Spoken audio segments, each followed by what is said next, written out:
Hello again. Just thought I'd record a quick message to you. This is primarily to other Christians who I have worked with in the past or currently work with. And I'm going to preface this by saying this is going to be criticism for you all.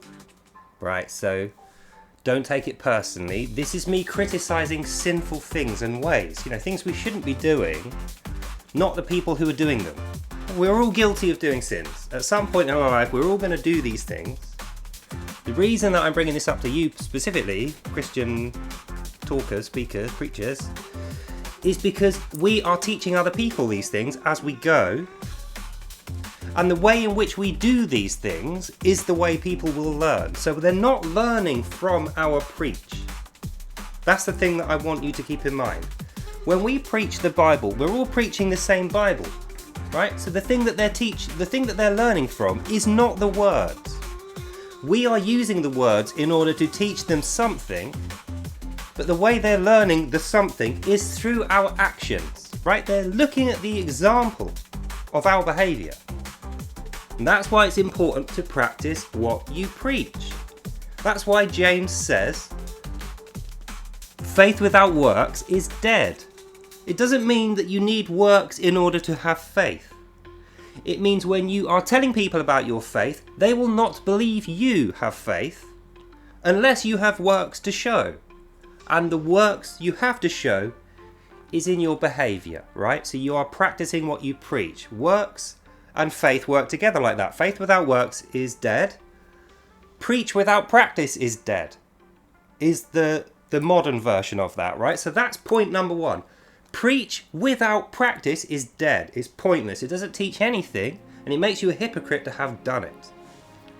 That's point one. Preach without practice is dead. Don't forget that. That's what we're talking about here.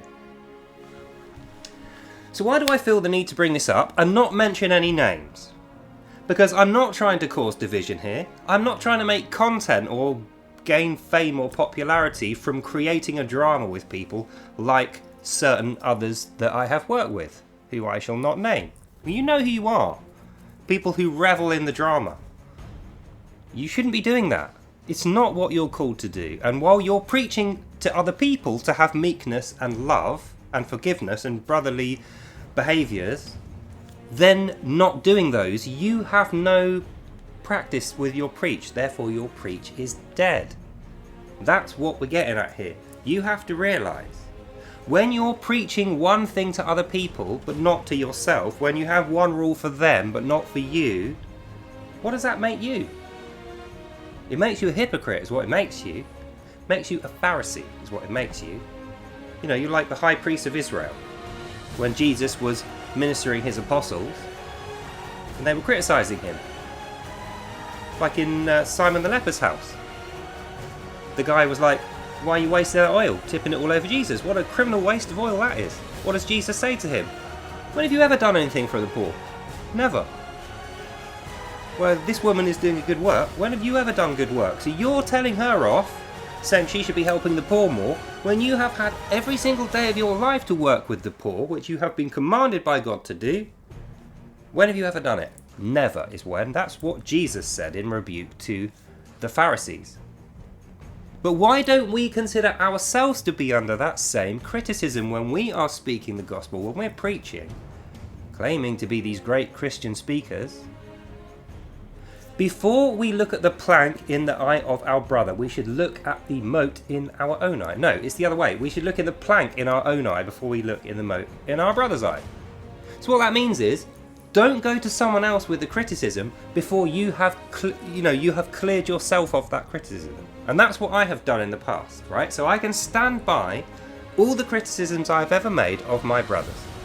I made all those criticisms in good faith, in a loving spirit, to try and improve them, not to condemn them, to try and make them shy away from the sin they were looking to, or that they were getting into, even though it had no benefit to me. And in fact, it actually worsened my relationship. So I suffered for that. I suffered for the sake of righteousness. Where do I see them doing that now? I don't see any of that happening.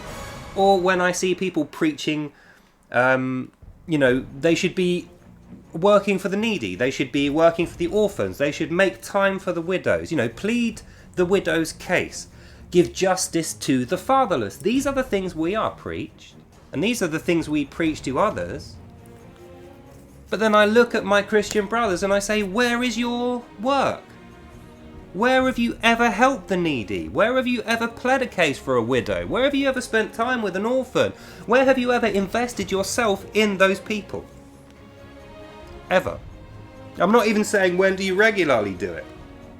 I'm saying when you are off preaching other people should be doing that, condemning them for not doing that enough. I don't see you doing it. So you're like the high priest at the Simon the leper's house. You're not like Jesus and his apostles. You're not like the woman who had the alabaster box anointing Jesus. You are the Pharisees. And that is the reason why people can look to us and say Christians are hypocrites. It's not that the preaching is hypocritical preaching. It's that the preachers do not practice what they are preaching. So it's one rule for you and one rule for me. You know, you preach to me like I should be doing these things, but then you go off and you don't expect you're ever going to do them, and it's wrong. So the summary of this video, this short video, is this. Please carry on with your Christian preaching. Everyone should be Christian preaching if they believe that Christianity is the religion for them, and it should be the religion for them. But never think that your preaching is worth a damn if you don't practice along with it. Right? So all of you guys out there preaching Christianity now, gossiping and whinging about other people, the quality of their teachings, look at the plank in your own eye before you take the mote out of someone else's eye. And what that means is, when you are going around saying, this person isn't a good teacher, their teachings aren't of sufficient quality, or they're false preaching, what have you been preaching? And have you practiced that? That's the main thing. When you're out preaching, don't worry about whether your preaching is correct in words, because that's not the thing that people are copying. The thing that people are learning from you is your behaviour, right? Your actions. They are copying you. Monkey see, monkey do. That's what children do. And when you're preaching to someone, you're their father in that scenario, they're like your child, you're expecting them to pick up on your behaviours. So if all you can do is preach, but not practice, guess what you are telling people to do? What you are calling people to do is hypocrisy. You're turning the entire nation of people into false preachers who don't practice. And that's not Christianity at all. That's a false religion you're telling people about there. Preach the gospel and practice it. Then you're being a good Christian. And then it doesn't matter what criticisms come your way, because God will be in good stead with you. You'll be in good stead with him. And you'll be doing Christianity the right way. Whereas if all you're interested in is fame, popularity, money, being right, looking studious, you know, having the respect of your peers and being the most well-studied, accurate preacher, but not doing anything about it, you will be condemning yourself to hell, regardless of anyone else noticing this. Because God sees absolutely everything. He knows better than I, better than you, better than any of us, whether you really do mean what you say. And for the rest of us, the only way we will know if you mean what you say is by the strength of your conduct. Do you behave accordingly? Do you preach and then practice what you preach?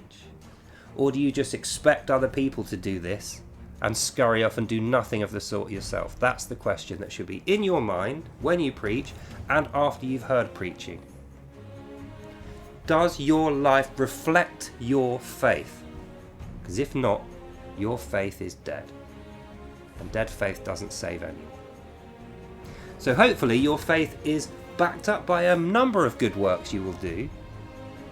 And in doing so, the Lord's light will be your guide. Righteousness will be upon you. You will be wearing the armour of God, and you will be saved through your faith. And everyone will know it when they look at you. None shall condemn you.